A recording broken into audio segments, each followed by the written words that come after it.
Come on in, everyone. Feel free to ask me any questions while we wait if you want. We still got 5 minutes, but I checked in a little early this time in case somebody had questions. Yes, I do have a question. Yes. When is the final exam going to be so I can get a good date and prepare for it? It says it on the syllabus, but since you're asking, let me double check. It's normally like I think our last day of class is a Friday, and you guys meet on Tuesday and Thursday, so it should be the Tuesday. But I'll double check right now.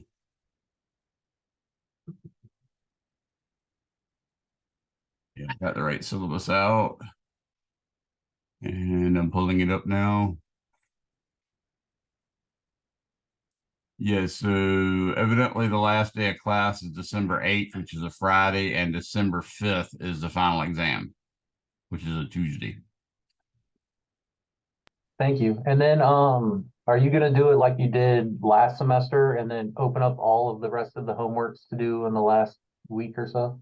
Sometimes I do that. I don't always. I'm more concerned really with regards to how good your test grades are right now, and I'm not too worried about the few people that missed a couple homeworks or whatever. But I might do that anyways. I usually do it about 2 weeks before, which would be in the next week or so. Yeah, I was just wondering. No problem. I didn't want to get behind at the last minute, you know what I mean? Right. Yeah, I should be I probably will be putting up the practice final pretty soon anyways. It's just a matter of I got to sort of nail down exactly what I'm going to get through. I'm pretty confident I'll do 30 31. But I'm not sure if I'll get to do any quantum mechanics, and if I do, I might just have like one little simple test on that's online and then not test you on the final. If I do that, then I can make the final any way I want. So that's what I'm leaning towards right now. All right, that sounds good. Thank you. You're welcome. Anybody else? Yeah, while I got you, the midterm, is the grade gonna change in the grade book at all? Because you said the extra 3 Oh questions. yeah, that's right. Yeah, I've got to change that. Thank you for reminding me. You poor guys, because you are my internet class. I completely missed stuff like that. Here you go. All right. I made a note to myself to make sure I did it. So yes, that's going to change, and there may even be something coming that I might give y'all some time to do over Thanksgiving break. That might even be able to help that. But I think ultimately what I ended up doing is I think I added 30 points to everybody's score because there was literally 30 points worth of questions that I had agreed not to give you. So you should be looking for that. And I should have done it already. I just completely slipped my mind after I did it for the face-to-face class. So thanks for reminding me on that, Randall. Yeah, no problem. I was just curious myself. Thank you. No problem.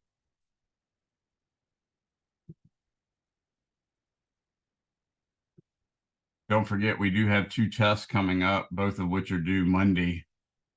The test 6 on chapter 23 and 24, test 7 on chapter 25 and 26. Both are due on Monday. I'm not averse to putting 7 back to maybe Wednesday or something, but I wanted to give you as much time as possible to do those. So that's why I pushed both of them back to the 20th. But like I said, if somebody needs it, go ahead and make sure you get this practice test and test 6 for chapters 23 and 24. Make sure you get those done by the 20th at 11:59 p.m. And if you need, just send me a message and I'll put the test 7 back. So like I said, I'll put it back as far as the Wednesday thereafter. So I think the 20th is the Monday. So it'd be the 21st. No, the 22nd would be the Wednesday. So that's what I'd move it to. Wow, we're up 3 people. It's a big day.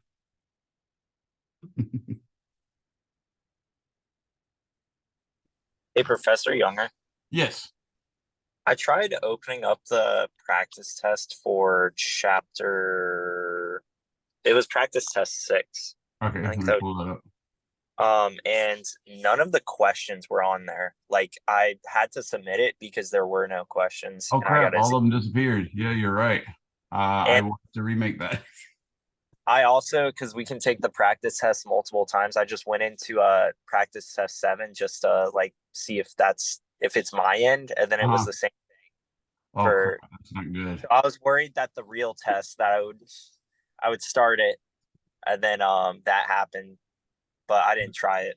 Well, thanks for letting me know. That means I'm automatically going to put them both back to at least the 22nd because I need y'all to have more time than this. So I have to remake them tonight. I don't know how that happened. It should have worked fine, but anyways, I'll fix that. Both 6 and 7, I'm going to redo, and I'll push the due dates back to the 22nd. Okay, cool. Could you make sure also the actual test, the online test, doesn't because I.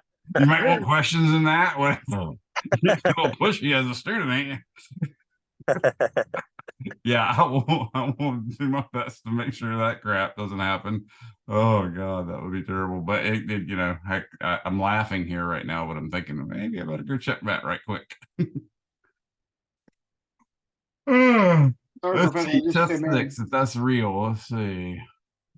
Sorry, I just missed that. So I Dang, that's know. wrong too. Test 6 doesn't have any in there either. Go ahead. I'm sorry. So are there two tests for chapters 24 and 23 and 24? Just test 5 and test 6 are for the same chapter. So the tests that are showing right now are tests 5 and test 6 and 7, right? Yeah, and they're 23 and 24. I see what you're saying, but test 5 was 23 and 24. I was wondering how my numbering got off, but that explains it. Let me check and see if y'all actually did test 5.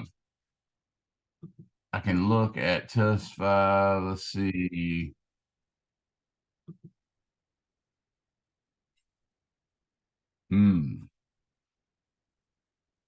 So I guess that's what happened. Well, yeah, not that big a class, so it could be anything. It looks like only 7 people took the test. No, 6 people took the test. So maybe that was why I thought no one had taken it. Yeah, that's going to have to be addressed too. I'll send out an email or an announcement to everybody to address this, Tony. And I think it was Sang and someone else. So I'll address all of these conundrums. But yeah, everything's going to be pushed back to at least the 22nd. Probably going to change test 6 and call test 7 test 6, and then bring in a test 8.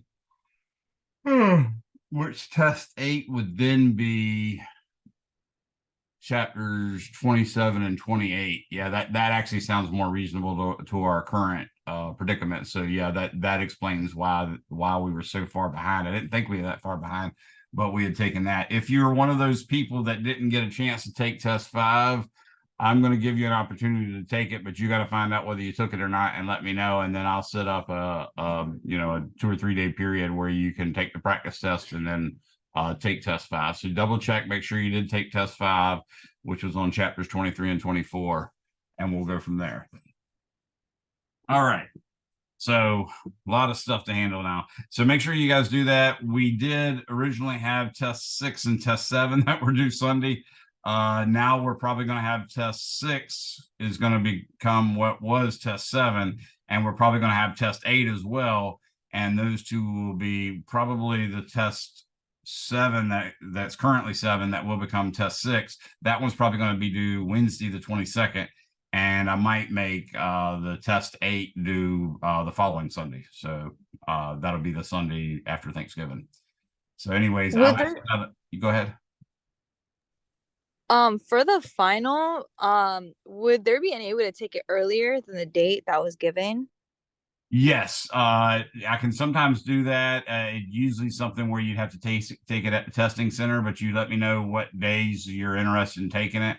Or you could take it with my other class. For instance, I have classes on Mondays and Wednesdays as well.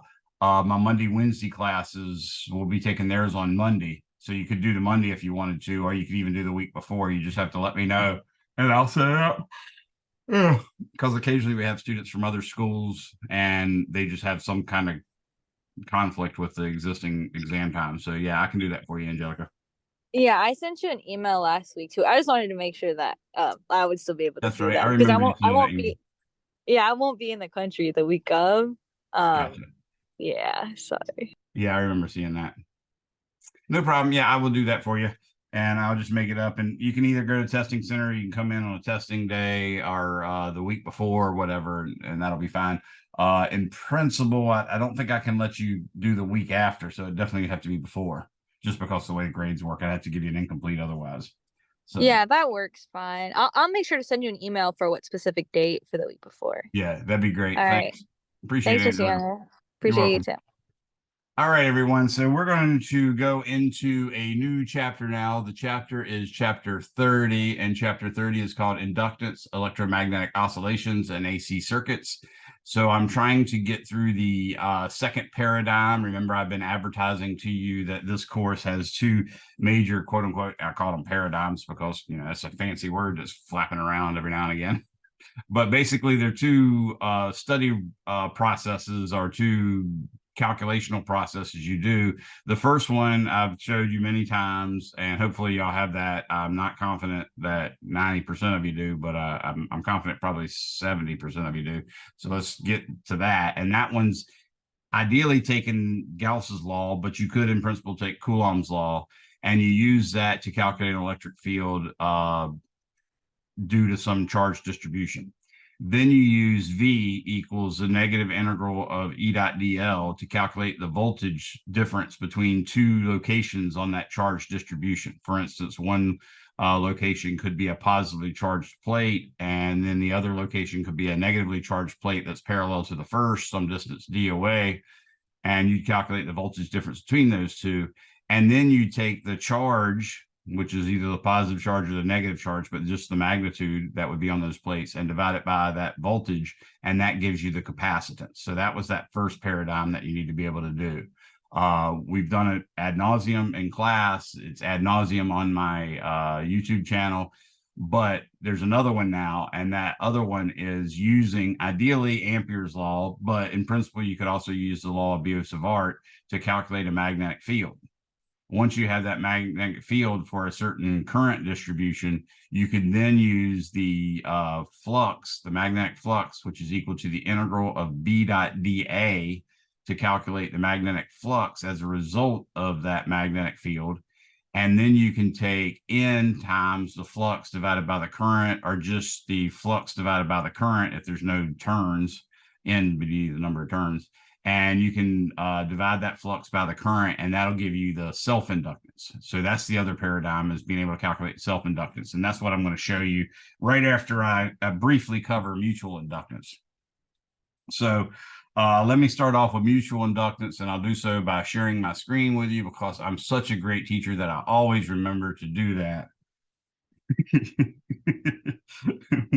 Which is code speak for Mr. Younger forgets this quite a lot. So anyways, we know, for instance, from Ampere's law, or excuse me, from Faraday's law, that the EMF induced is equal to the negative of N times d phi dt. And therefore, in some sense, we understand that the induced current, or I should say an induced EMF, is directly proportional to the current that's causing it, and that's proportional to N times phi. So what we've done historically is we created a constant for that relationship, and that constant is called the mutual inductance. So what we're saying here is that the quantity, let's say N2 times phi 2,1, and N2 is like the number of turns on, let's say, coil number 2, right? And then phi 2,1 is the flux through coil number 2 as a result of coil number 1. And what we found is that that quantity is directly proportional to the current I1 that actually causes it. So as we often did in Algebra 1 and Algebra 2, if you want to convert a proportionality to an actual equation, you have to put in a constant factor so that you can make it equal to. So what we ultimately do is we say there's going to be a quantity such that we'll say N 2 times phi 21 is equal to some constant, which we'll call M21 times I1. And therefore, in that case, we get M21 is equal to N2 phi 21 over I1. And this is called the mutual inductance. Now, I've been hinting about, chargers for cell phones and toothbrushes and stuff that throughout the semester regarding this. So hopefully y'all are recalling what I'm talking about when I'm saying coils. But just in case, I'm going to let you, I'm going to remind you of an example. And by the way, the unit of the mutual inductance, which turns out to be the same unit for the self-inductance, is going to be the Henry. Okay. And a Henry, I think you can see, is basically a Weber per amp. So that's one way. We'll see another result later. Now, with that in mind, we also could use Ampere's law, or excuse me, Faraday's law. And Faraday's law says that there will be an induced EMF in coil 2 called E2. Okay, so that's our induced EMF right there. That is equal to negative N2 times d phi 21 over dt. But if I solve this expression above, if I solve that for phi 21, I think you can see that I'll get phi 21 is equal to M21 times I1 over N2. So that this quantity that we have down here from Faraday's law just becomes negative M21, which is a constant, remember, and that's equal to di1 over dt. So that's another useful expression that we have. And what we're talking about here could be something as simple as, let's say,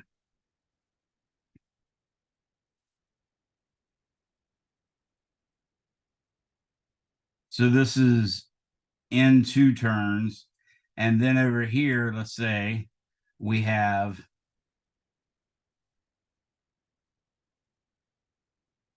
N1 turns. And in fact, there's going to be a current I1 going through it. And because of that current going through N1, it's going to create a magnetic field that goes through N1, and some of it will actually go into N2. And that's what we're talking about. So even though there's no wire plugged in from the coils N1 into the coils N2, we can still generate a current and an EMF in the coils N2. And basically the ratio that comes out is this mutual inductance. Okay. Now it turns out that you can also say, well, M12 is actually equal to N1 phi 12 over I2. And that's also an equation for mutual inductance. And of course, that also gives the same E1 is equal to, I really shouldn't be writing that in red. That also gives the same result as E1 is equal to negative M12 times d I2 over dt. So that's another expression we use. And luckily, it can be shown both experimentally and theoretically that M21 is equal to M12. So we just drop the subscripts and just call it M. Okay, so that's another result. And that comes in really handy, as we're going to see in this next example, which is really these first two examples in chapter 30 are the only two types of problems that I'd ever ask you to do in this course. So by all means, just limit your understanding to that. If you actually become a double E electrical engineer, or you do research in the area of electricity and magnetism, then you'll have ample opportunity to study this more thoroughly, to do research and stuff like that. But the main thing is, let's look at an example and hopefully that'll help you. So here's our example, which is going to be like example 31. So I'm going to call it example 30-1. Basically, what they're saying is a long solenoid of length L and cross-sectional area A1 contains N1 closely packed turns of wire. So let's draw that real quick. We're going to say this is a wire. And what we're going to do is this wire is going to come back here and do this. And the wires are actually going to be exactly one wire diameter apart from each other because it's so perfectly packed. And I'm trying to draw it that way, and it's obviously going to mess up eventually, but so far it's not too horrible. But this is what we're imagining is a circuit like this. This would be N1 turns, and this distance right here would be what we're going to call L1 from here to here. And then this cross-sectional area, which I'll draw like this, that area is going to be A1. Okay, so that's the circular end that you'd see when you look at the solenoid. So they said a long, thin solenoid of length L and cross-sectional area A1 contains N1 closely packed turns of wire. Wrapped around it is an insulated coil of N2 turns. So let's draw this one in red, and I'm going to just do this all piggly wiggly. So, or higgledy piggly even. So this one's going to come like this, and like this, and like this, and like that. And this is going to be N2 turns like that. Okay. So what we were asked to do is assume all the flux from coil 1 passes through coil 2 and calculate the mutual inductance. So assume, actually I should probably write that in black. Hey, I wrote a bad word. Assume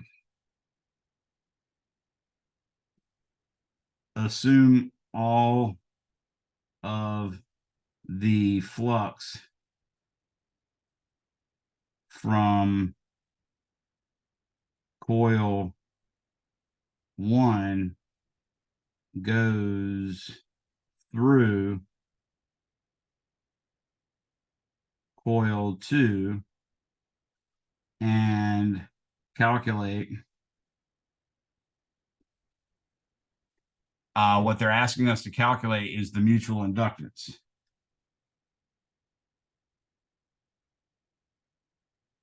Okay, so that's our plan.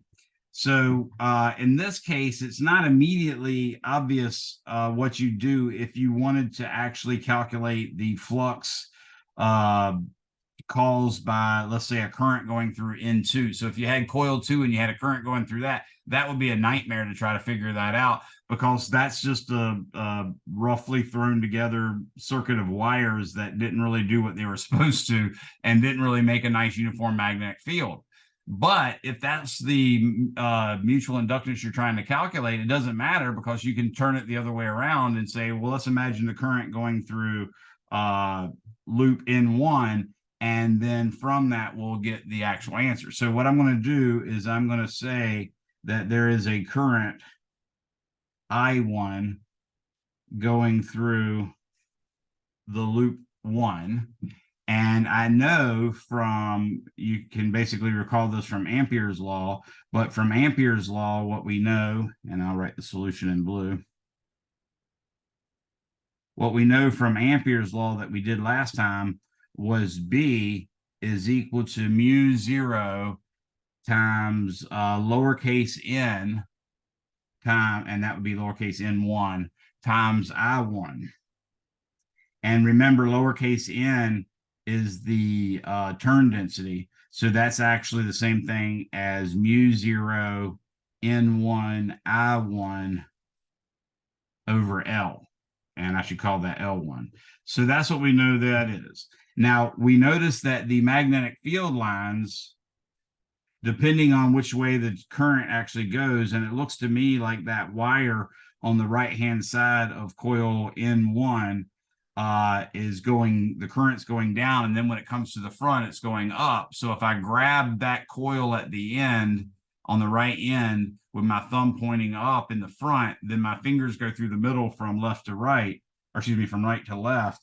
And I would expect the magnetic field lines to shoot through this way, which notice is exactly perpendicular to A1. So perpendicular to the plane that A1's in, which means it's parallel to the DA1 vector that we would use.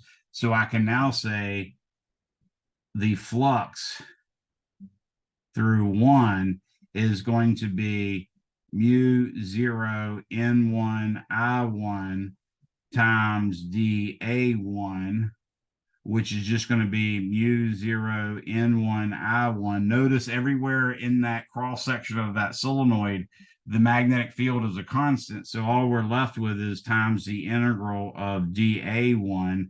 So we're ultimately just going to get mu 0 N1 I1 A1. So that's what the flux is. Professor, Yes.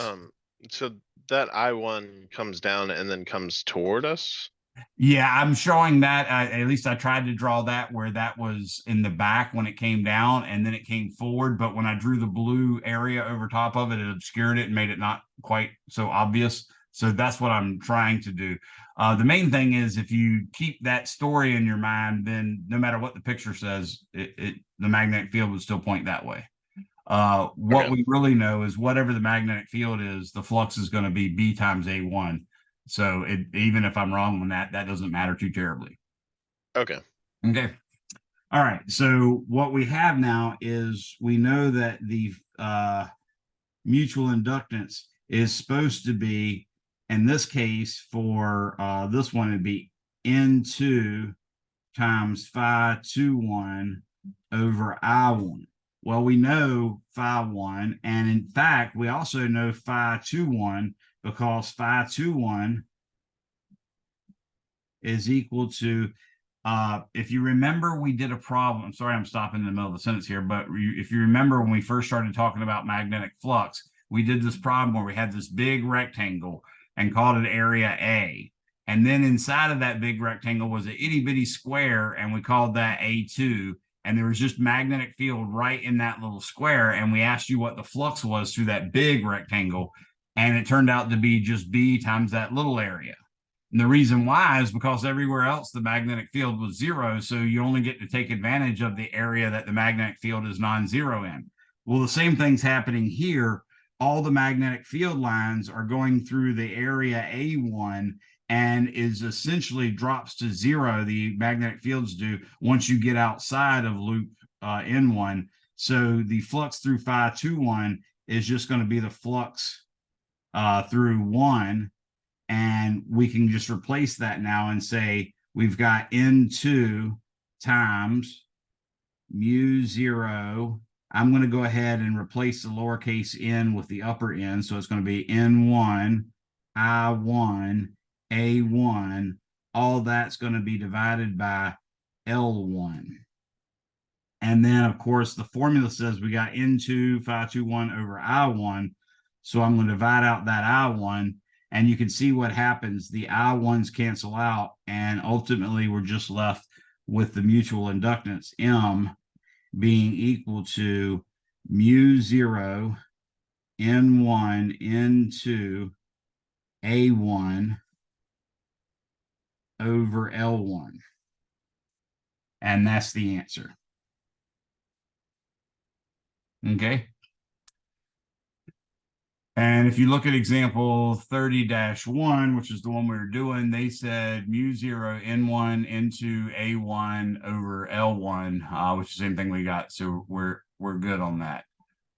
If by chance, and this is example 30-2, if by chance you reverse the coils, this is what happens. So it says in example 30-2, how would example 30-1 change if the coil with N2 turns was inside the solenoid rather than outside the solenoid?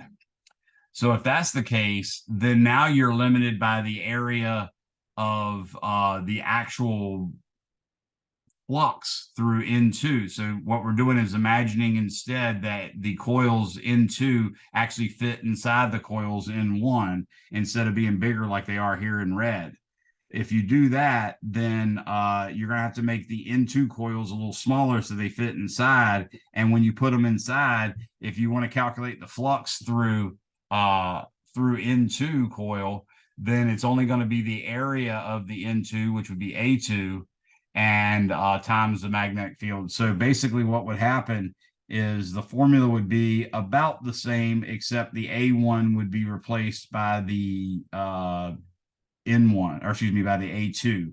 And the L1 in principle could be replaced as well with the length of N2. So any questions on that? Oops, that was not supposed to be that color.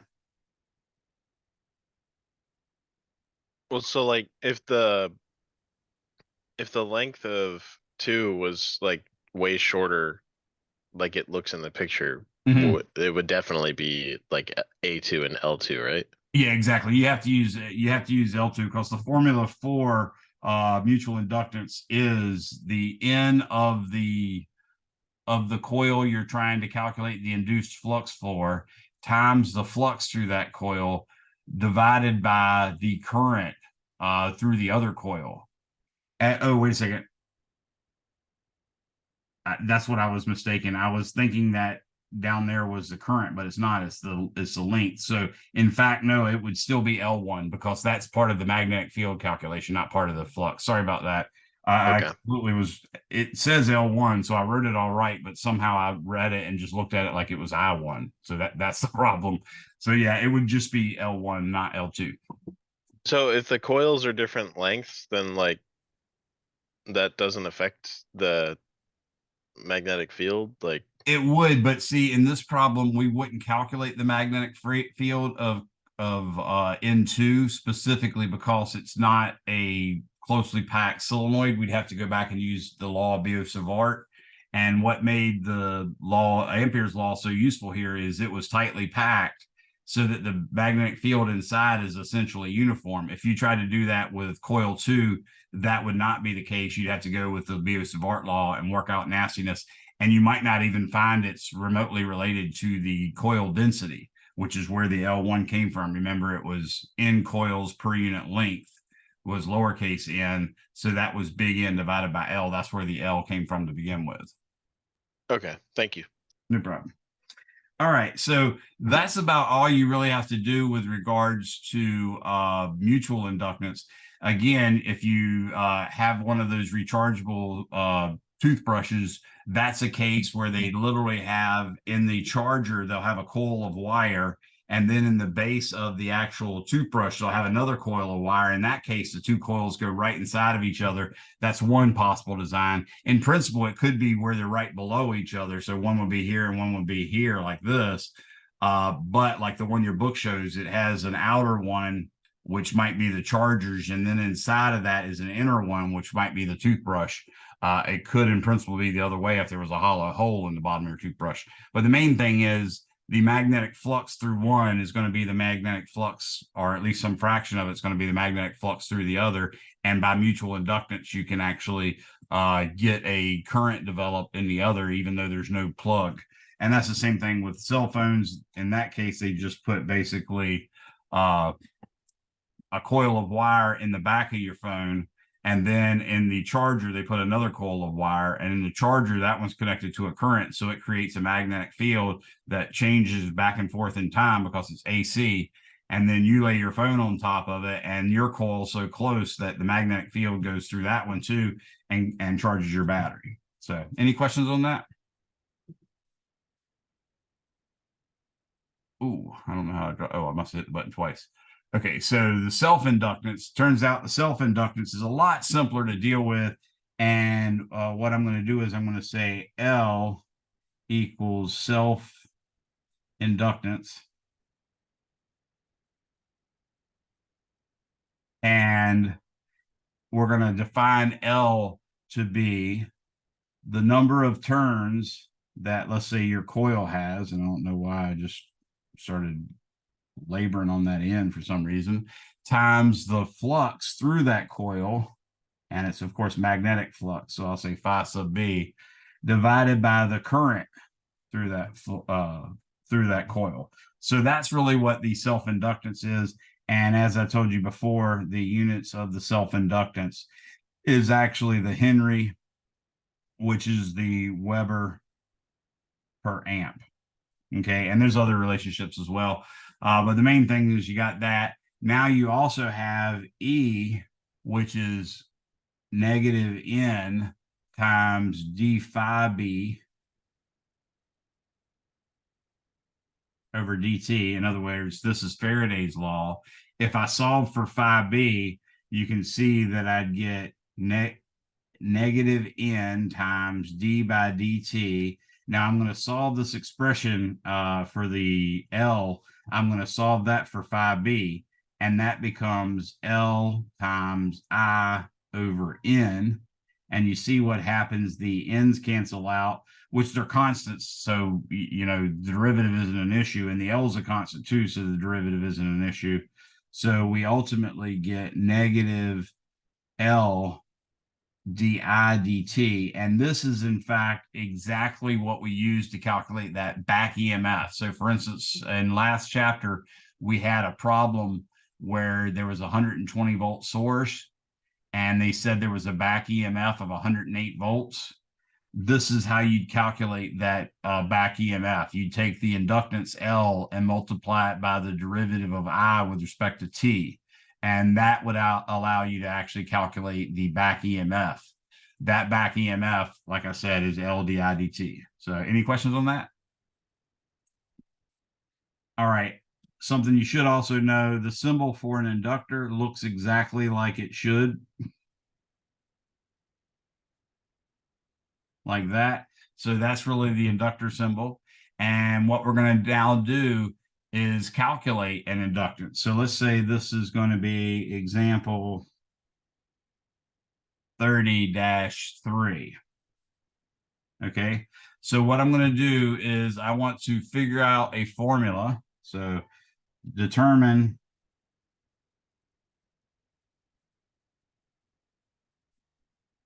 the self-inductance,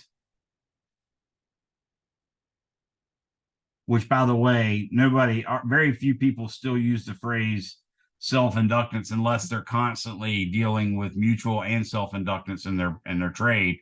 We generally just call it inductance. So just I'll probably be saying inductance most of the time. So what they want us to do is determine the self-inductance L of a long, thin solenoid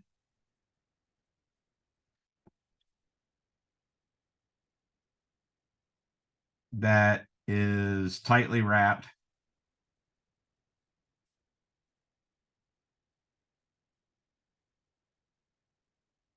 with, let's say, N turns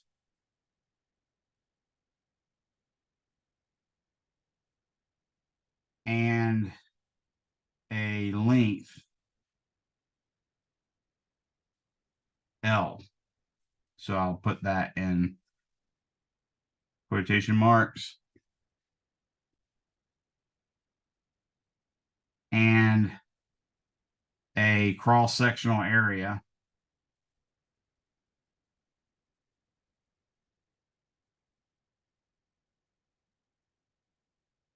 which I'll just call A. Okay. So let me draw a picture of that, at least sort of from the side. Y'all have seen enough. Hopefully you've seen enough. Hopefully you've seen enough solenoids, but here's the solution. I'm going to draw a solenoid, and what I'm going to have you imagine is a wire coming up like this, and I'll say the current is going in this way. And yeah, what I'll do is I'll say this wire is going to curve over and then come out of the screen like this, and then go back into the screen right here. And then this will be right here and here.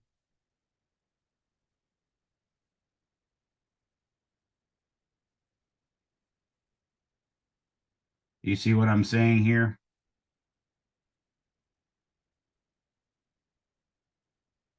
So the current came from behind, comes out of the screen, and then out in front of the screen goes down and enters the screen at the bottom, and then goes diagonally up and to the right and comes back out the next one,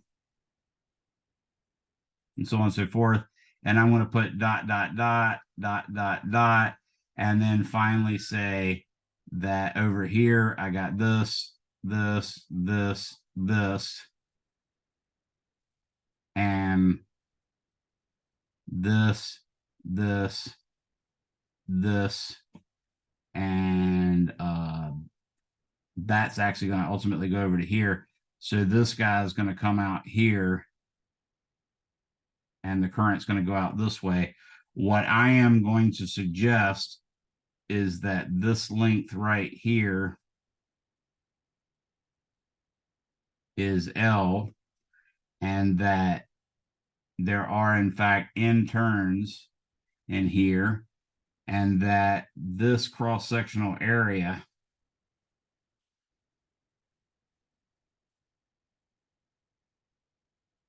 is just A. Does that make sense to everyone? Everybody follow that, what I'm saying with this drawing? So if I wish to, I can take a smaller chunk and use it for the law, for Ampere's law that we're getting ready to use.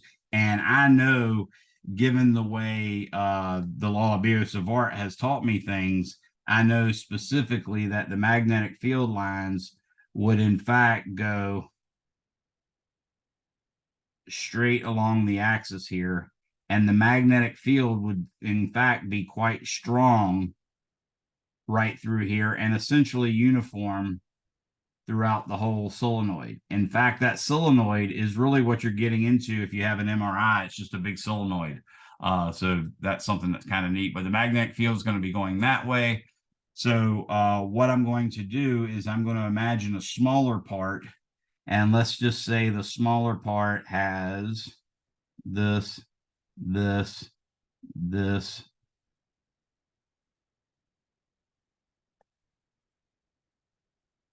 like this, and then it has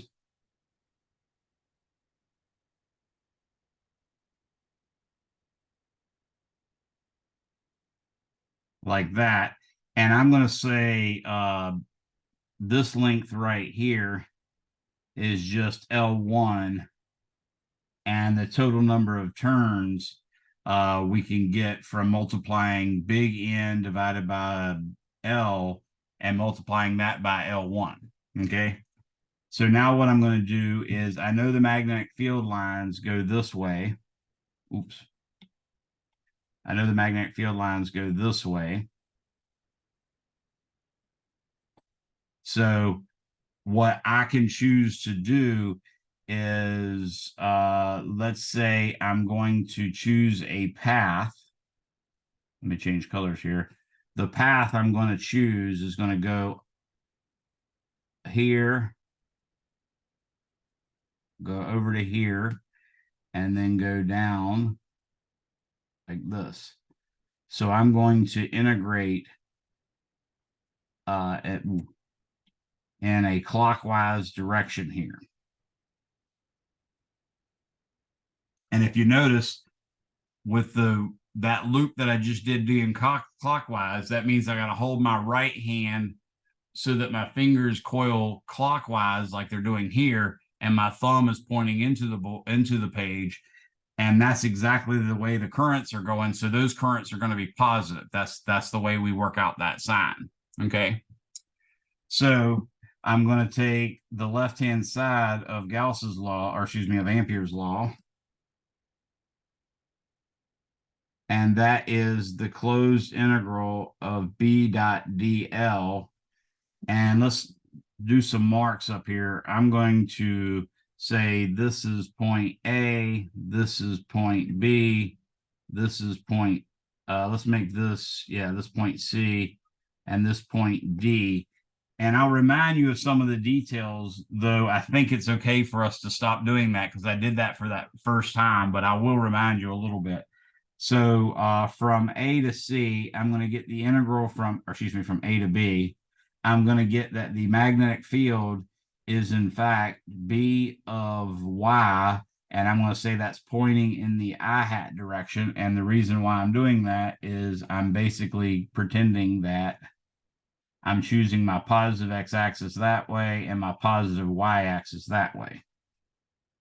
Okay, and maybe we put the origin or the x-axis right along the path AB. So now let me get back to what I was doing. So that's my B. Now I'm going to dot that with my DL. And since we're going in the X direction, I might as well just use DX and then say I hat for it. And then I'm going to say integral of B of Y I hat dot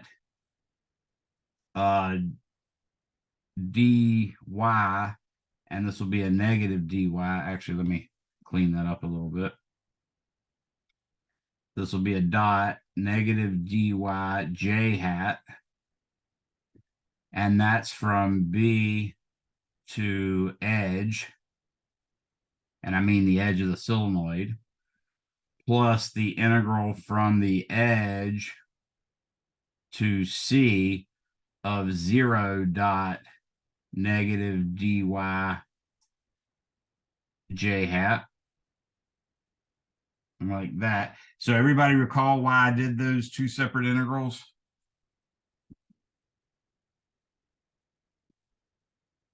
Because once you get out, like once you hit the edge of the coil, there's no current. Yeah, there's not only no current, but the magnetic field is infinitesimal compared to the strong magnetic field inside.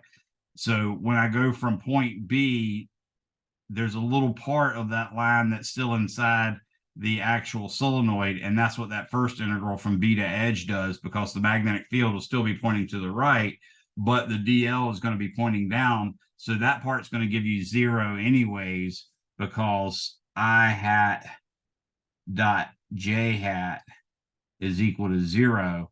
And this part just gives you 0 because the magnetic field equals 0. Okay. And then again, I'm being pedantic here by showing you all the parts. You should probably just write B times L1 for this answer, but I want you to understand what's going on. So that's why I'm showing you all these bits and pieces.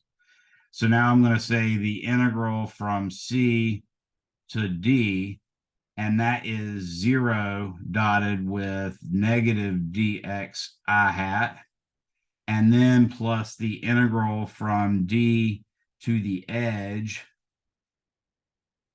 of 0 dot, in this case it's dy j hat, plus the integral from the edge to A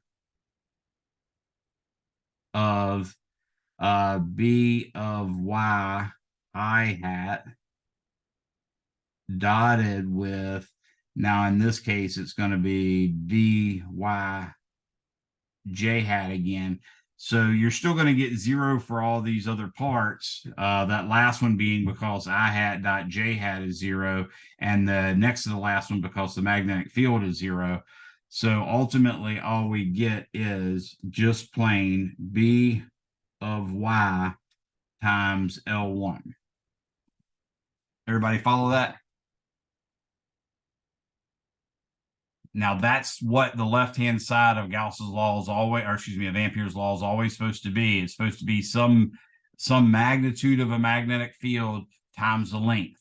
It might even be multiple terms, but the main thing is each of those terms is going to be like magnetic field times length, magnetic field times length.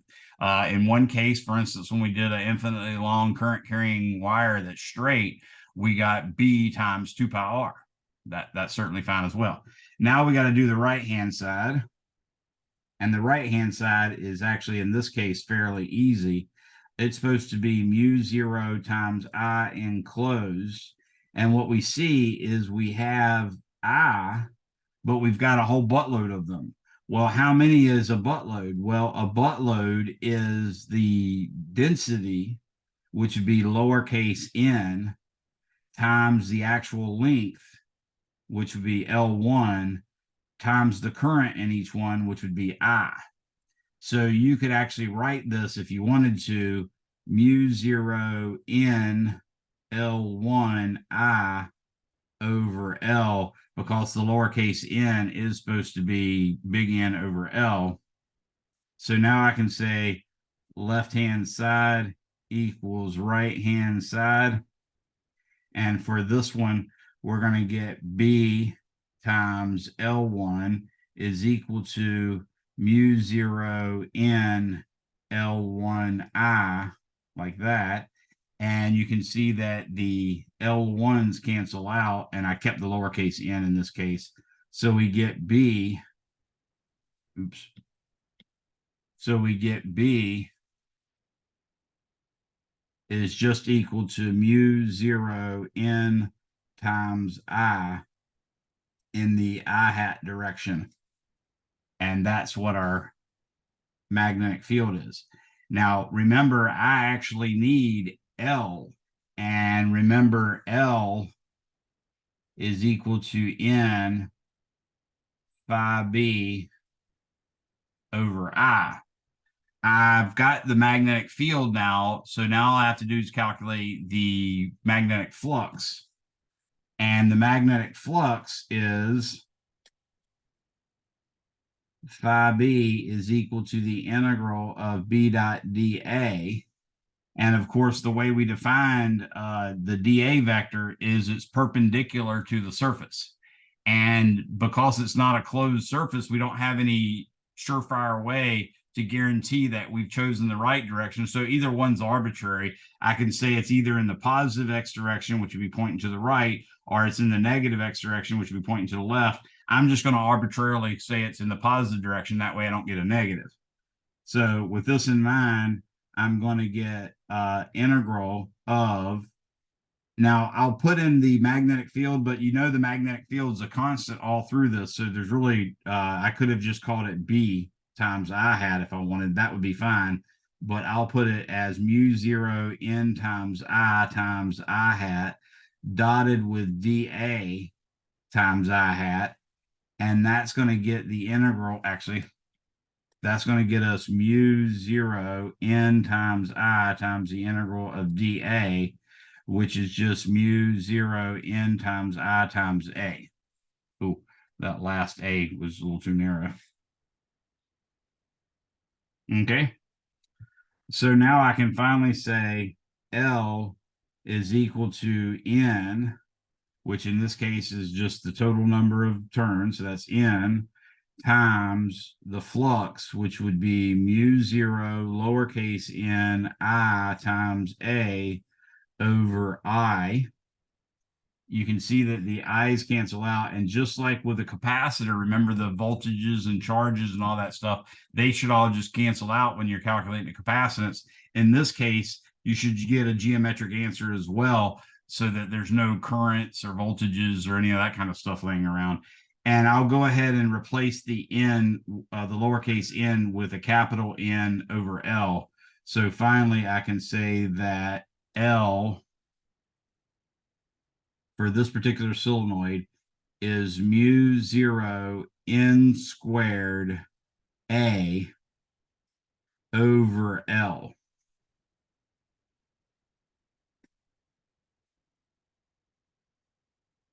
Any questions on that?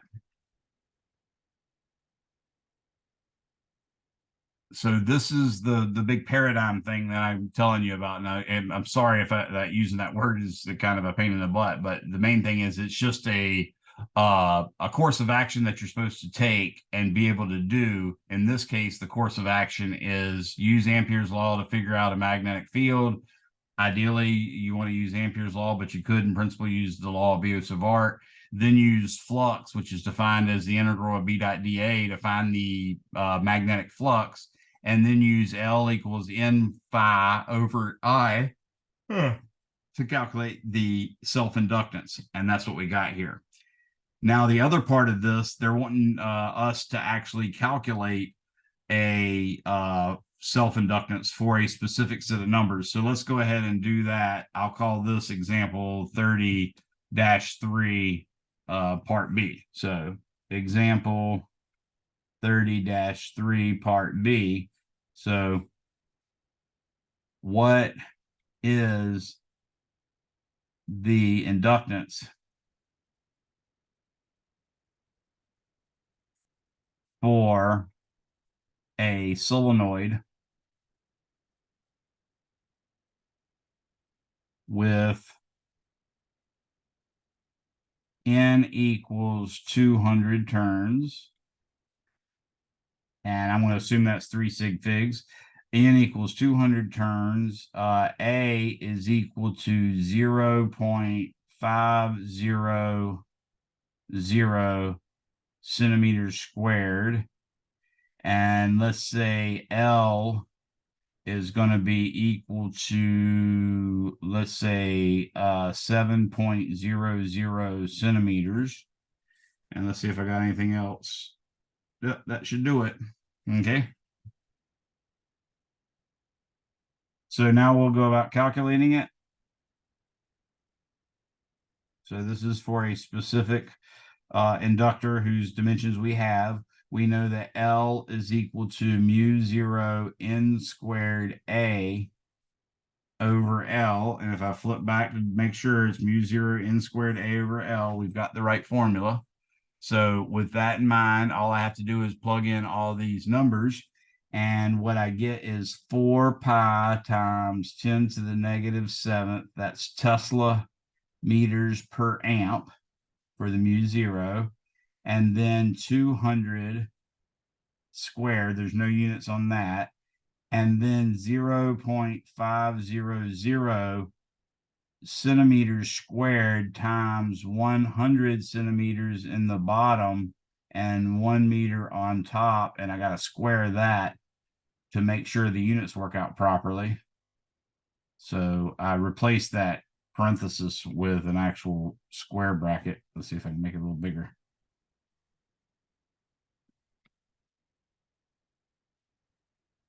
Okay. And then all of that I got to divide by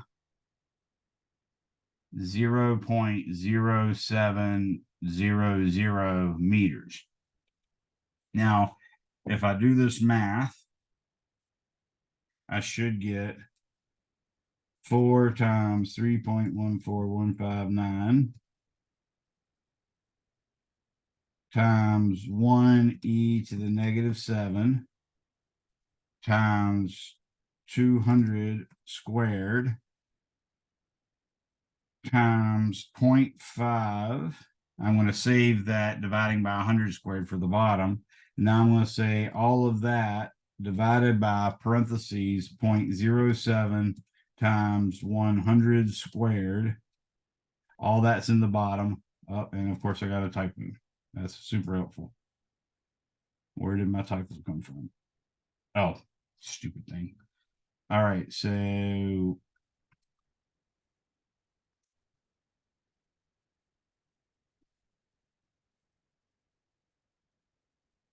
okay, so I'm saying 12.56636 e to the negative 7 times 200 squared times 0.5.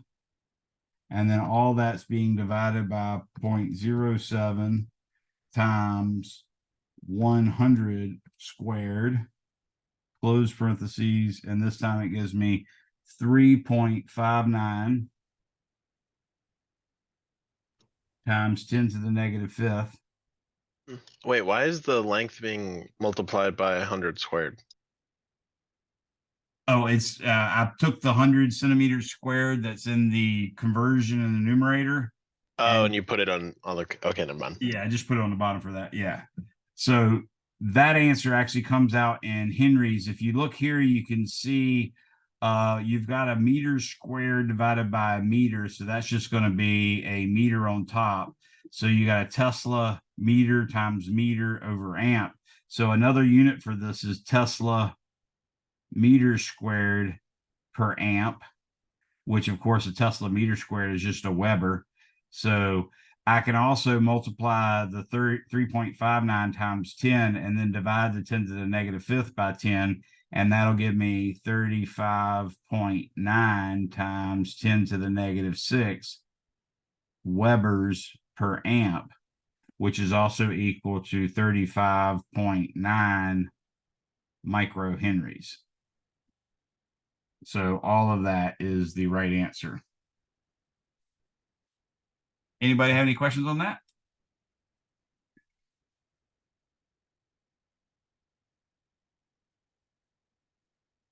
Okay. Your book does a pretty nice little conceptual example here, and I'm going to follow suit with that and do a similar example. You might even add, basically it's identical. So let's imagine this. What I want to do is I'm going to draw you an inductor, and I'm going to show you the current coming into it and tell you something about the current. And then what I want you to do is tell me the direction of the induced current. So let's look at this. Let's just call this one conceptual example. Whoa.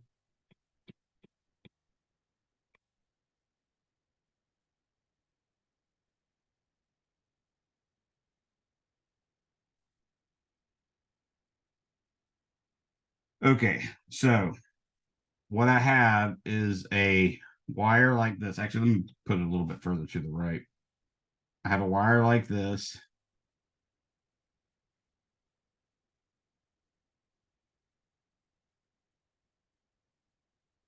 Okay, and what's going to happen is there is a current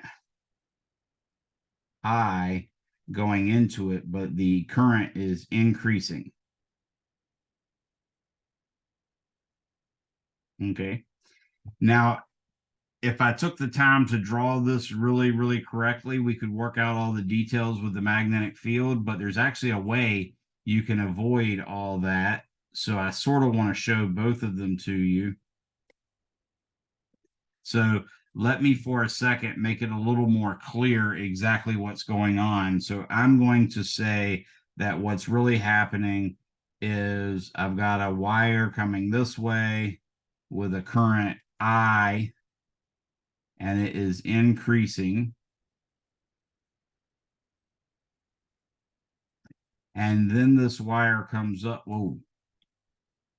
Then this wire comes up and out like this, and then goes back behind and up and out like this, and goes back behind and up and out behind.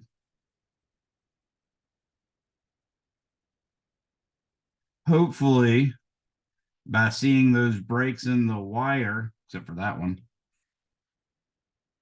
hopefully by seeing those breaks in the wire, you can tell that the current coming in on the left is behind the page, and all the currents on the front are out in front of the page going up.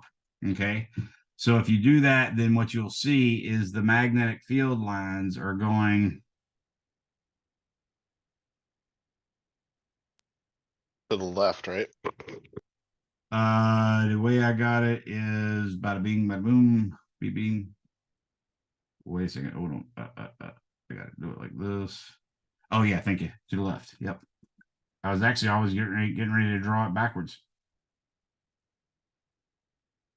Thanks for catching on that, because I might have made a mistake otherwise. So these are coming out here, and I'm trying to show them the magnetic field lines actually in front of the wires behind. That's why I'm being so OCD about this, but hopefully that helps. So that's actually what's going on, is the magnetic field is that way as a result of that current. Does everybody follow that? Okay. Now, what Faraday's and Lenz's law tells us is that when you have a changing magnetic flux, an induced current and EMF will be created to oppose the change in flux. So right now we definitely have a flux. It's a magnetic field going to the left, and it's times the area. Well, nature, at least in terms of the circuit, only has the ability to create currents and voltages which create magnetic fields. So since the current is increasing here, and we know that the formula for the magnetic field of a solenoid is proportional to the current, that means the magnetic field is getting stronger. So it tries to oppose that change. Since the magnetic field is getting stronger and the flux is proportional to the magnetic field, the flux is increasing. So it tries to decrease the flux by creating a magnetic field in the opposite direction. So that tells us it needs to create an induced EMF to the right, or excuse me, an induced magnetic field to the right, and therefore it has to create a current in the opposite direction. So what I would say is right now it looks as if the current is going from left to right, which would mean the left side's positive, the right side's negative, but the induced EMF is actually going to require this side to be positive and this side to be negative, so that I induced would point that way. Okay. So notice that on the right, I worked with all the magnetic fields, but to be honest with you, all I needed was the fact that the current is going to the right. If the current's going to the right and it's increasing, that tells us the magnetic flux is increasing. I'm going to create a current and induce a current so that it fights that. And that means it has to actually reduce the magnetic field. It reduces the magnetic field by creating a magnetic field in the opposite direction. And it can only do that by creating a current in the opposite direction. Does that make sense? So I didn't need that drawing on the right at all. I just needed that drawing on the left, but I used the drawing on the right to help you step through it bit by bit. Well, Now, if the coils were rotating, like going in the opposite direction, wouldn't the magnetic like field go to the right? It would, but again, since the current is increasing, the flux would be increasing, and the induced current would have to go in the opposite direction of that to counteract the increasing flux. Okay. Oh, okay. Yeah, because the induced current would also be going in the opposite direction. Yeah. Exactly. Yep. So that's why I tried to do it that way. Hopefully that was helpful. So now the next part, we're going to have a similar setup where I got an inductor like this. And in this case, there's going to be a current going in, only this time it's decreasing.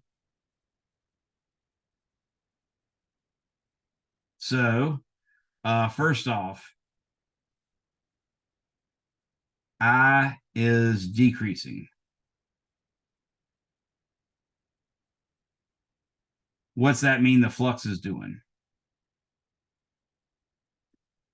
It's also decreasing. So flux is decreasing. So that would make the induced current increase. You would want to fight the decreasing flux by trying to create a magnetic field in the same direction, because you want to reestablish the magnetic field that's weakening. Does that make sense? Yes. Okay. So in which direction would that require the current to be? From left to right. Exactly. So we're this time going to get a positive here and a negative here, and I induced will be this way. Does everybody follow that? I appreciate that I've got someone answering, but I want to make sure everybody is getting it, or hopefully, if you're like me, I sat through my classes and let people work it out. Sometimes I had it in my head and sometimes I could work it out. Sometimes I didn't necessarily, but my big goal was when I got home, I had to try to work out the details because I couldn't get much from lectures. It's just a ADD thing or something like that. So that's perfectly normal if that's happening to you guys. Well, I say it's perfectly normal. It's common, let's say it that way. Probably if we learned how to deal with our idiosyncrasies of ADHD or whatever other problems we might have, then we could do it a lot more efficiently. But until then, you're just gonna have to do it whatever way you can. And that's how I had to do it. In fact, I went to student aid and tried to get help because I discovered I had ADD and dyslexia, and they didn't have any services for me because I made good grades. So their grants only helped people that were failing. So I just made my work a lot less efficient, but I worked through it and worked real hard and got there anyway. So that sometimes you just have to do that. Anybody have any questions on that problem? So I'm writing here, I induced tries to strengthen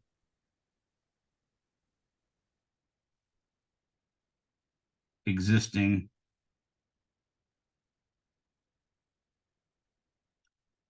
B field implies I in same direction.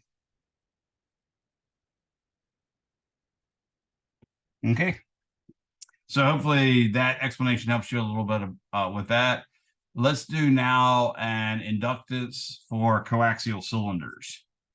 So let's imagine for a second that I have coaxial cylinders, and in other words, coaxial wire basically.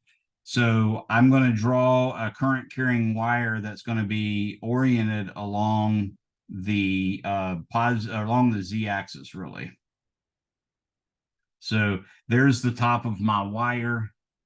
I am going to also draw straight down like this. And straight down like that. And now I'm going to draw another current carrying wire that's the coaxial part. So something like that. And this, of course, will have an outside as well. In other words, it has to have some kind of thickness to it. Be something like that. And what we see is basically you wouldn't be able to see that inner wire except for that little bit at the top. So in principle, this should be dashed down here, as should this line right here and this line right here.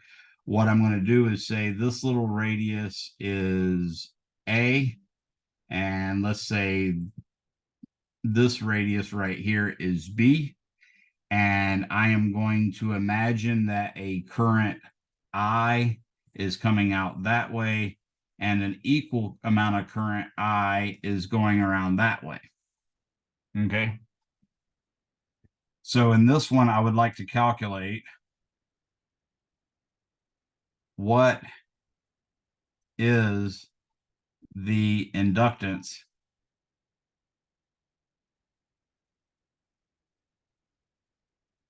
per unit length.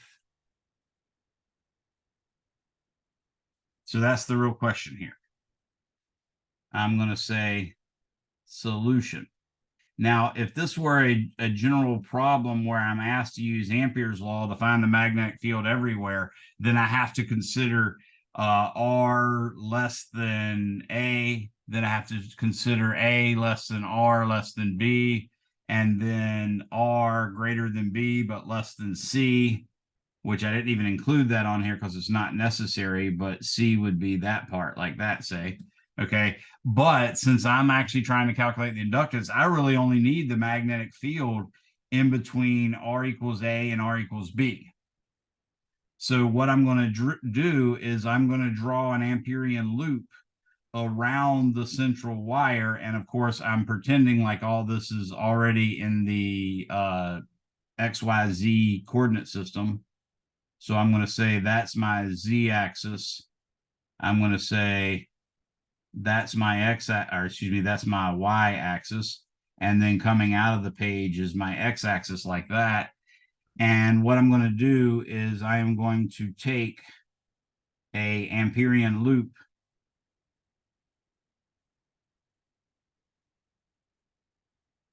that looks like this, and I'm going to integrate around this direction. Using my right hand rule, notice if I curl my fingers around this way, which is the direction that the red loop goes, then my right thumb points up, which is the direction that the current inside of it goes. So the current's going to be positive. Don't forget that part. That's really key. Okay. There will be problems where that comes in into play. And if you don't get it right, you're going to have problems. So that's actually going to be it. I'm going to say specifically that the radius from here to here is r, and I'm considering a less than r less than b, and I'm using the closed integral of b dot dl is equal to mu 0 I enclosed, and I'm also using L is equal to n times phi b over I. That's really what I'm trying to use. And I also, of course, have to use, let me write this, phi b is equal to the integral of b dot dA. So that's all the stuff I'm using in here. So I'm going to say left-hand side, and I'm talking about Ampere's law. That's the closed integral of b dot dl. I'm not even taking the time to write down my hypothesis. My hypothesis basically is that B, the magnetic field vector, is B of R, meaning B is a function of only R, the distance away from the z-axis, times theta hat, which theta hat is a vector that points basically parallel to this curve at every point on the curve. And then dl is going to be r d theta, theta hat, and the theta hat dot theta hat is just going to be 1. And ultimately, all I'm going to get in this case is b of r times 2 pi r, because you basically end up getting b of r, which is a constant on that path of radius r. That comes out in front of the integral, and you just get the integral of dl over theta equals 0 to 2 pi. So you end up getting 2 pi r. The b of r and the r are both out in front of the integral beforehand. So does everybody understand how I got the left-hand side being that?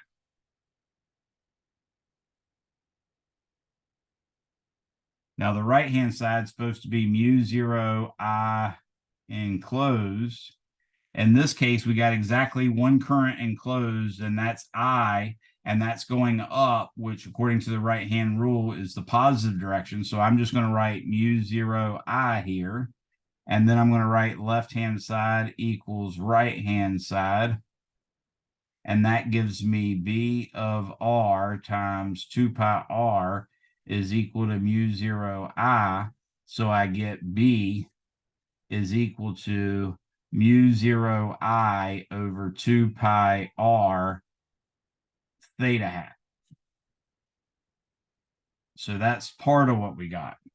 Now, what I need to do is calculate the magnetic flux. So I've got to now say phi b is equal to the integral of b dot dA. Okay.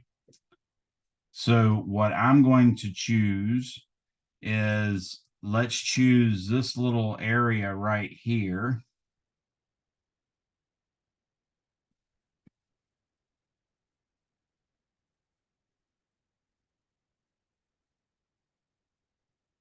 That's the area I'm going to go through. Let's say this area has a length L. And obviously this distance from here to here is just B minus A.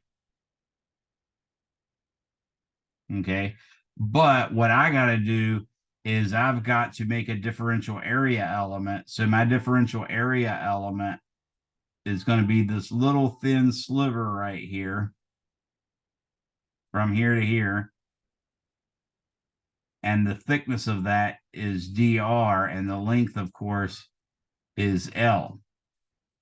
So I'm going to get this equal to, again, this is one of those cases where the magnetic field is going to be constant on each of those little slices, but I'm going to put it in here anyways.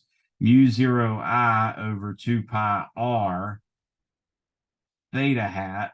Now I'm going to dot that with dA, and dA is going to be L times dr, and it's also going to point in the theta hat. It could point in the negative theta hat, but again, without some kind of convention saying it for closed surfaces or something like that, then we're free to choose into the page or out of the page.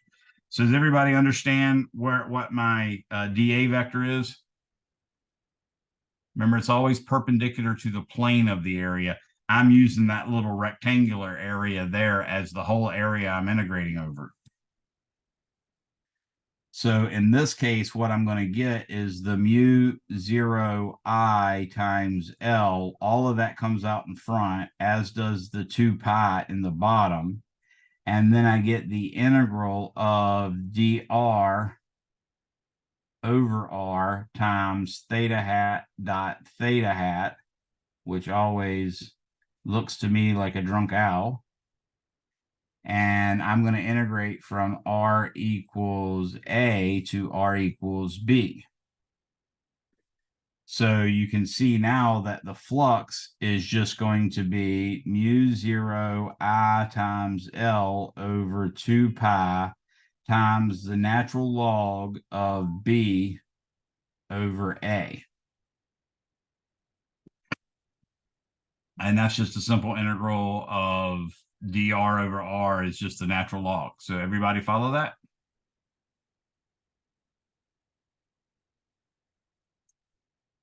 So this is phi b, and we had to use that. So I'll underline it to let us know. Now I'm going to use the fact that L is equal to n times phi b over I. And that's going to give me L is equal to, in this case, we don't have any terms, so n is just 1. But what I'm going to have is mu 0 I L over 2 pi times the natural log of b over a. And all that's going to be divided by I, which you can see does cancel out as we expect. And in fact, we're asked for the inductance per unit length. So I'm going to solve for L over L. And in this case, I'll get L per L is equal to mu 0 over 2 pi times the natural log of b over a. And of course, b is bigger than a, so that natural log will definitely be positive. And that's the, that's the whole result. And if you actually bought coaxial cable like they use for DirecTV, Dish Network, Cox Cable, Time Warner Cable, all those different ones, sometimes you're lucky enough to read the outside and it'll say a certain number of henries per meter, and it'll say a certain number of ohms per meter, because they need to know not only the inductance, but they also need to know the resistance per unit length. But as it happens, it turns out most of the time you just look up the specs on the internet or get it from the manufacturer or whatever. But either way, that's it. So anybody have any questions on that? Now, one thing I'm going to do real quick, so we only got 2 minutes. I want to use this idea. For starters, your book does this derivation. And what I'm going to tell you is that the magnetic field created by an inductor actually stores some energy. And the energy, we call it potential energy. I'm going to say the energy is equal to 1/2 Li squared. So remember, that's just like U is equal to 1/2 kx squared, or U is equal to 1/2 CV squared, so on and so forth.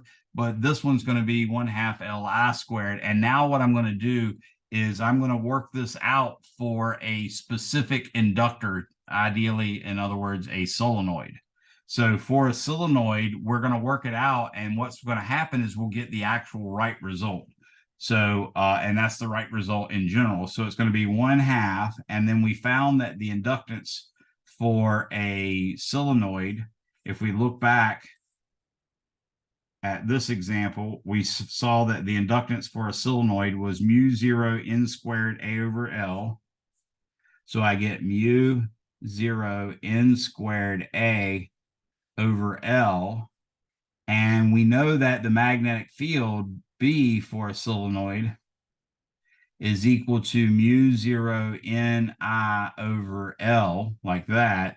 So if I solve for I in this, I get I is equal to B times L over mu 0 n. So I can put that in here and say this is BL over mu 0 n, and then I'll square that. So that's what I put in there, and that's the L that I put here. So now what you'll see is I still got a 1/2, but all this is squared. So I'm going to get mu 0 n squared A over L times B squared L squared over mu 0 squared n squared. Now we can see the n squared down here cancels out with the n squared down here. This L cancels out with one of those. This 2 cancels out with that. And basically all I get now is 1/2 B squared over mu 0 times A times L. Anybody want to tell me what A times L is for a solenoid?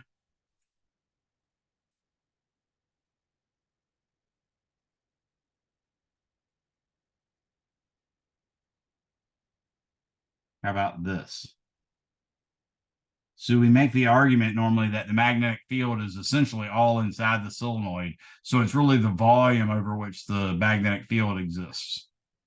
So what we get from this is that lowercase u, which is defined to be u over the volume, is equal to B squared over 2 mu naught, which, by the way, when we did this with a capacitor and got a general answer as well, we got E squared